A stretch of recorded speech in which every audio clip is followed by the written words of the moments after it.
மைசூர் பா பாதுஷா ஆஷ்வி இன் அஸ்வின் சொக்க வைக்கும் பலகாரம் அதுக்கு ஆஷ்வி இன் அஸ்வின். நாடாளுமன்றத்தில் தொகுதி மறுவரையறைக்கான அரசமைப்பு சட்ட திருத்த மசோதாவை நிறைவேற்றுவதற்கு திமுக எம்பிக்களின் ஆதரவை பெற பாஜக அரசு திட்டமிட்டுள்ளது.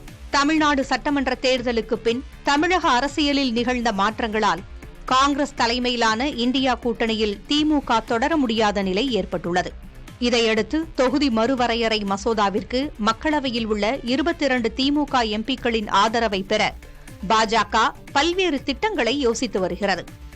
இதன்படி திமுக தலைவர் மு.க.ஸ்டாலின் வலியுறுத்தியது போல் அனைத்து மாநிலங்களுக்கும் சமமான அளவில் மக்களவை தொகுதிகள் எண்ணிக்கை அதிகரிக்கப்படும் என்பதற்கான வாக்குறுதியை தொகுதி மறுவரையறைக்கான அரசமைப்பு திருத்த மசோதாவில் இணைக்க பாஜக அரசு பரிசீலித்து வருவதாக கூறப்படுகிறது.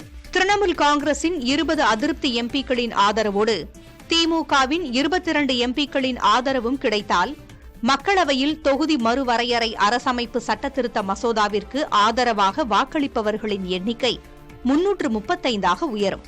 இருப்பினும் அரசமைப்பு சட்டத்திருத்த மசோதா நிறைவேறுவதற்கு மொத்த எண்ணிக்கையான 543இல் 2 பங்கான 362 எம்பிக்களின் ஆதரவு தேவை.